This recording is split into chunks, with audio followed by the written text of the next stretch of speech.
What's up, guys? Got another video. Call it part 2 of the rebuilding my back arc. So these clips, I decided not to go to the gym. I was lazy as hell. I actually had a busy day, had to go out. So I try to do everything as best as possible at home. So right here, I'm just starting with some mobility drills.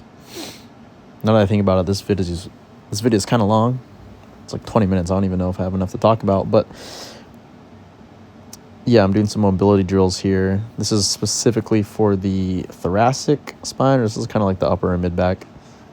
One thing with a lot of my lower back injury specifically is that at least I was told my upper back is pretty stiff, kind of tight. And I agree. It's not as mobile as it used to be. And, it's supposed to be able to flex and bend, up, down, left, right. But because it's so stiff, it kind of lost that ability. So I'm doing mobility drills to help open that up and get that mobility back. And when your upper back is so stiff, it causes a lot of your lower back to take on a lot more load. So that is just one factor of, lower back pain and rehab. Other things I've been doing too for that is like laying on a foam roller and just breathing in deeply and exhaling deeply, or just rolling on it for like 5 breaths or like 30 seconds each time. That helps. So it's kind of similar to thread the needle is what I'm doing. And then right here, doing some dead bugs. So this is for my abs, the pelvic tilt, a little bit of a hip flexor. This is pretty standard. I don't know how much I'm really getting from these anymore. I've kind of just been doing more plank work, and I'm actually going to start doing like direct hip flexor work just to see for my psoas, because that ties into your lower back. It's by your QL. It helps with your hip flexors. Planning on doing that in another video. I have like these things you call it. It's monkey feet, where you can attach like a dumbbell to your foot. I can do like weighted stuff. And I've also been doing hip hikes too from a QL. But yeah, so this is just some typical core work stuff right here. Actually, these do burn near the end, as long as you're doing it right, keeping that pelvic tilt, keeping your abs engaged. It is pretty tough, won't lie. So here, because I'm doing this at home, I'm trying to do more QL work. Usually I do like a QL side raise on a back extension where I'm leaning on one side. But here, since I don't have a back extension like equipment, I'm just doing it as a plank here. And I'm doing the QL raise like this. It doesn't really, to me, it's not the same. I think I get a better benefit doing it on the back extension where I can load it more. I guess I could put a plate or a dumbbell on my hips, but even then I feel like I can get a better stretch, work the muscle better through a better range of motion. And then, yeah, just doing both sides here. So, yeah, lower back overall, it's been feeling better. I've been trying to load more weight on things, specifically the back extension, and I have been. I'm at like 25, 35 pounds on Jefferson curls, which is like, essentially I just try to flex my spine intentionally, my lumbar spine, and try to strengthen that. And then I just do normal neutral spine back extensions as well. I try not to overload the Jefferson curls. I actually do a full standing Jefferson curl. You'll see it later in this video. But yeah, I'm planning on actually getting a back extension machine. Not machine. It's not even a machine. It's like maybe it is called a machine. It's that one where you just like lean your hips into the pad and you're fixed by your legs or your calves, and you can just, go up and down and extend your back. Planning on kind of doing that so I don't have to really go to the gym for my workouts, and I can record everything at home more in depth. I don't really like recording at the gym too much. I feel kind of awkward. But I guess it is what it is. So yeah, everything here I've just been doing mainly 2 sets of 10 to 15 reps. Try to control everything. These are like, oh yeah, like glute bridges. These are good for not only my glutes but also the lower back. It kind of helps, kind of aids in the glute bridge. And then I'm just further extending out my legs. So I've been doing that. I kind of stopped on these. I kind of want to try going up to doing what is it? A hip extension? I forgot what it was called. Where you can load like a dumbbell on one side of your hip or a barbell with some weight, and have your upper back against the seat, and you kind of just press up. I'm having a mind blank. I don't know why. I used to do these all the time. I forgot what they were called. Hip extension? Is that it? Okay, so right here, what am I doing? Are these single leg deadlifts or QL raises? I think they're going to be QL raises. Yeah, there you go. So you can see here I'm just kind of leaning to one side, and I'm really trying to use that opposite side to come back up my lower back, or that oblique area opposite of the weight. Again, I kind of feel these better with the back extension machine. I don't really think I'd be doing these standing anymore, personally. I didn't really feel like I got too much out of it. And I don't know, it kind of just felt awkward the way I was doing them. I don't know if it was just me or I was set up bad, but yeah, I'll be sticking to the back extension machine instead. I was going to say, yeah, my lower back so far, I think it's been doing a lot better. I do think I can start loading some squats again. My plan is to implement squats probably in 2 to 3 weeks after I progress some of these movements with more weight first, just so I can have a little more resiliency and, have confidence that I'm going in strong. But yeah, I plan on implementing squats again. I plan on doing squats and deadlifts, 2 sets of 10 to start on each. We'll see how it goes, but slow isometric holds, slow eccentrics. So I plan on just squatting, going down slow and controlled, and then holding it for a good 3 to 5 seconds. And hopefully that helps rebuild my lower back, and mainly if there's any tendon issues going on, because I know tendons they heal better with isometric holds. So that's the thought process there. And same thing with deadlifts. I was just going to kind of brace as best as I can, have that slight pelvic tilt, engage the lower back, and then work up to heavier weight, but just try and explode off the floor and then slow and controlled on the way down. Maybe even do an isometric like pause deadlift. I used to do this for deadlifting anyway, for powerlifting. Maybe just pause like an inch or two off the floor and hold it.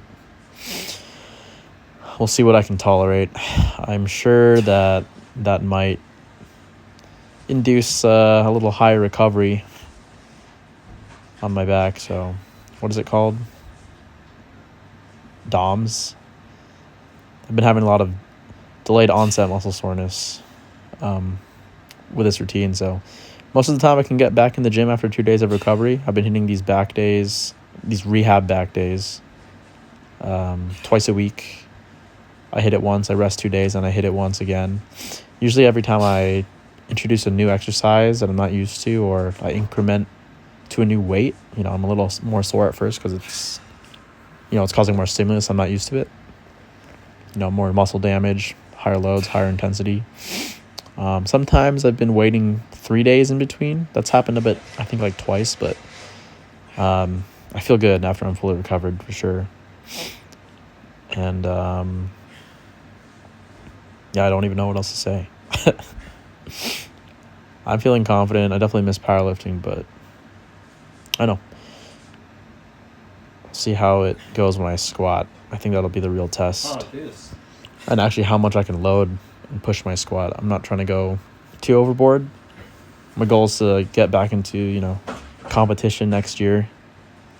and actually start like meaningfully loading and competing and training again for powerlifting early next year.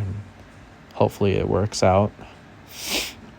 I think here this is going to be single leg deadlifts. So these have helped too. I did realize here, you can't see it in this example, but my left side is not bad. My right side is definitely worse. I think my pelvis is it's tilted more to one side laterally.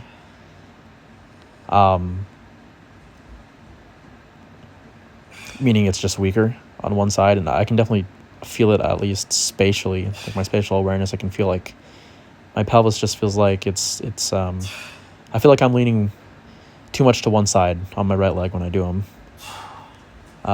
So after that, I looked at the clip and, lowered the weight, of course, and all that, but that's just something going forward. I am trying to implement Romanian deadlifts, like normal stiff leg or RDLs, with the barbell again, sometime soon. But yeah, these have been a help. I've been doing these once or twice a week. I don't do them. Wait, what did I just say? Once or twice a week. I only do them once. I don't do them twice a week because I personally feel like it might be too what is the word? Too intense in my recovery. I should probably just lower the weight for both days. I do it like that. But some days I do certain exercises. The other days I do different ones. Like I don't do them here, but I do hip hikes on my other day, which is essentially just like me raising one side of my hip upwards and then lowering on a single leg. I've also been doing some calf raises. That has helped my my leg mobility. I need to do more hamstring work though. I have some tight hamstrings, and I did notice when I started doing strengthening my calves. Again, you don't see me doing my calves in this episode, but my thought process was that the calf ties into the knee and to the top of the hamstring. If I'm not mistaken, they're connected. Correct me if I'm wrong, but that can lead to some tightness in your hamstring. So I think I have a combination of both, of just like a tight glute, tight hamstrings, tight calves. They're just all pulling on each other. So I do try to do some mobility drills and roll on it with like a active range of motion, and then I also do strengthen them as well, because I guess sometimes if you have one muscle that's not strong enough, it can get tight. It can't handle certain loads, and it just gets tight and tight and tight again. Like you can stretch all you want for certain exercises or injury, but that really won't solve the problem if your muscle is just weak and it can't tolerate daily use. So I found that by doing the calf raises, my calves are not really that tight anymore, which is great. And I'm going to try and do that for my my hamstrings. And actually doing these RDLs, the single leg RDLs, because your hip, your glute, some of your hamstrings are involved too. I've noticed my glutes aren't as tight. They're still tight, but they're not as tight as they used to be, which is good. So I think overall for me in my scenario, it's just overall strengthening the smaller or like underlooked muscles, or the accessory muscles that help my main movements. Those have definitely been neglected for a long time. I do want to do actually Bulgarian split squats again. Single leg Bulgarian split squats on a bench with some dumbbells, or some deep lunges. That's good for like some imbalances, injury prevention, single leg movements. I kind of want to see how I can work those in and load them when I start squatting. We'll see. I'll give an update on that sometime. I think this is the last exercise. These are Y raises. So I mentioned my upper back was kind of stiff and immobile. One other thing too with my upper back and mid back, and I think a lot of people have this issue too, especially with us being on our phones all the time and working desk jobs, you're kind of slouched, bad posture. So the goal of this exercise, the Y raise, is to work your mid to lower trap and help aid in, I think, the scapular retraction. Can't speak. Hopefully I said that right. So, basically being able to keep your shoulder blades down and back, not slouched forward, helps keep your shoulders not rounded forward, helps keep good posture. So this is a pretty tough exercise. I'm not even loading that much. Actually, before I even did this, I was only loading just body weight. And I think what I had in my hands was 2 pounds. Those are kg plates, but I think it was 2 pounds. I think those are 1.5, so that might be 2 or 3 pounds after converting from kilograms. But yeah, just the whole way trying to just really focus on only moving my arms up through my lower trap and trying to keep those shoulder blades down and back. It's really more of a mind-muscle connection movement. I've been doing these for the last 2 weeks, and I've definitely noticed that I've always had a tighter side on my shoulder, my left, and it always felt like it was kind of rounded. And since doing these, I felt that tightness go away, and I felt like I have better posture, and I feel like my left shoulder, it doesn't feel as pulled forward anymore. So I'm trying to progress these as well. The most I can ever load is 5 pounds max. But yeah, it's been going pretty good. So I try to just hold the position up top with the Y raise and then lower it slowly. I do about 3 sets of 10 on those. Maybe I'll increase it to 12, 15 reps after I hit the 3 or 5 pound mark. So right here, I think this is actually the last exercise. This is a Jefferson curl. So as you can see here, I'm kind of intentionally rounding my whole back, including my lower spine. Normally, right when you do a normal back extension or a RDL or single leg deadlift, you'll have your back in a neutral position, so it'll be perfectly straight. But the goal with the Jefferson curl is to strengthen, the ability to do lumbar flexion or just flexion in general throughout the whole back. So I'm really trying to think about rounding my lower back, and when I pick up, when I pick up the weight or start to raise back up, really trying to think about flexing back, starting from my lower back, I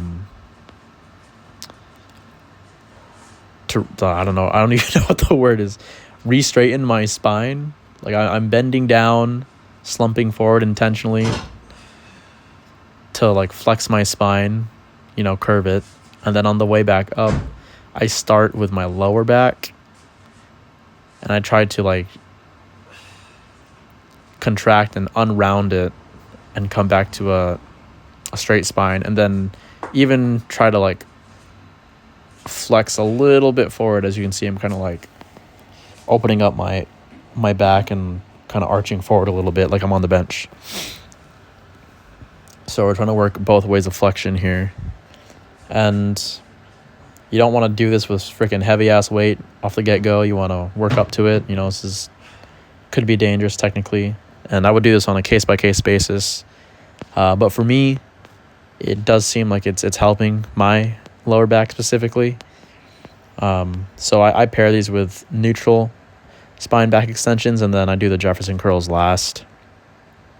Just because, after doing the normal neutral spine back extensions, I'm warmed up already, and I feel safer doing the Jefferson curl. So right now, I don't know what's in my hands there. It might be a 20 or 25 pounder.